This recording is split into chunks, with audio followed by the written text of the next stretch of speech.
Hey there, today we're going to be reviewing chapters 5 and 6, and these cover listening, responding, and communication skills. Listening is the process of receiving and understanding spoken as well as nonverbal messages. This is different from hearing, which is only hearing sounds. There are 5 subcategories of listening, the first of which being appreciative listening. This occurs when you enjoy what you are listening to. The second is discriminative listening. In this type of listening, the listener's goal is to understand the meaning of what the speaker is trying to say. Critical listening is used to comprehend or understand all of the information being related. An example of this is listening to your teacher to understand the message they are trying to convey. Empathetic listening is used when trying to understand the feelings that you are hearing through the speaker. Lastly, we have deliberative listening. This is used to evaluate the importance of the message that is being communicated through the speaker. Attending is defined as focusing on what the speaker is saying. This is done to not only understand their words, but also their emotions. Attention span is the amount of time that we spend focused on what we are listening to. This has been measured to normally be around 15 to 20 minutes. Understanding is decoding a message accurately to get the proper meaning of a message. This skill is required to perform different types of listening. A question is a statement designed to get further information or to clarify information that has already been received. These are used to get details, clarify meanings, or feelings. Paraphrasing puts ideas or feelings that you have received into words. There are also subcategories of paraphrasing. Context paraphrase is repeating words that someone has said to you. Feelings paraphrase is repeating the emotions that went along with the message that somebody has conveyed to you. Responsiveness is the ability to react or share feelings.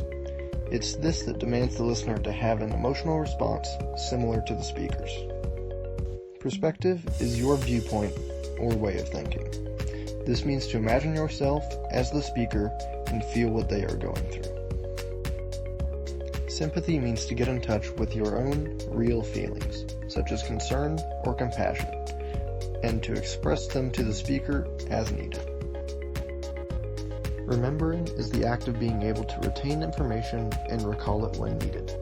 Many people remember best from effective listening. A mnemonic device is simply defined as a technique to help you remember. These devices help listeners put information in forms that are more easily recalled. Evaluation is the careful analyzation of what you have heard to determine its truthfulness. Factual statements are accounts that can be verified to be true.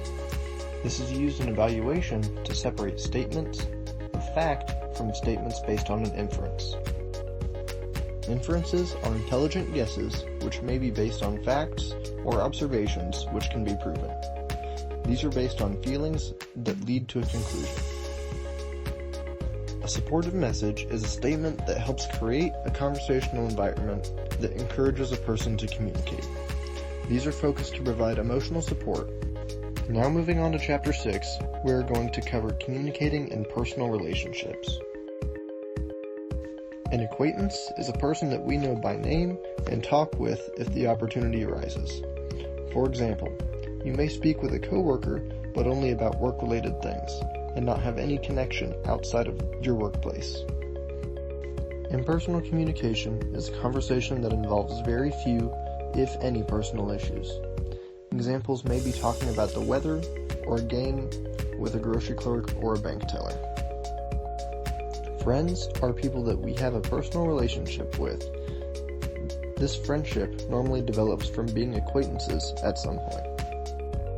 Close friends are people that we have a close, caring, and trusting relationship with. This friendship is characterized by commitment, trust, and enjoyment.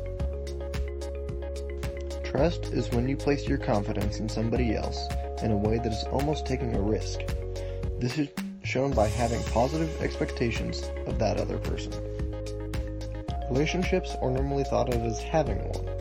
but rather the relationship is always being built stronger or deteriorating over time. In professional relationships, there are specific roles that must be filled to be able to work effectively and efficiently. These roles make for good and efficient collaboration. Collaboration is working with somebody to produce or create material.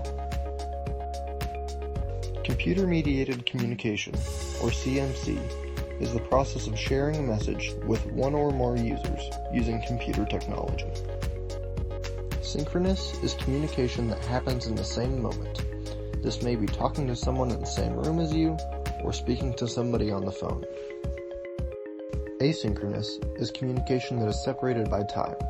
This may be texting your friend over the phone, or even emailing your boss or your teacher. A chat room is an internet space where users can post ideas or comments and await comments from other users. This may be synchronous or asynchronous depending on the exchange. A blog is a short weblog or an online diary of sorts. The writer of a blog normally invites responses from their readers. These comments are asynchronous because they can be posted whenever and responded to whenever. Emoticons are symbols that are used in electronic communication to show emotion. These symbols create an emotional context for typed words. A network is the interconnection of people who share information and resources. Some websites allow users to post information about themselves that may be of interest to potential employers. Flaming is a form of inappropriate communication where hostile communication occurs among different internet users.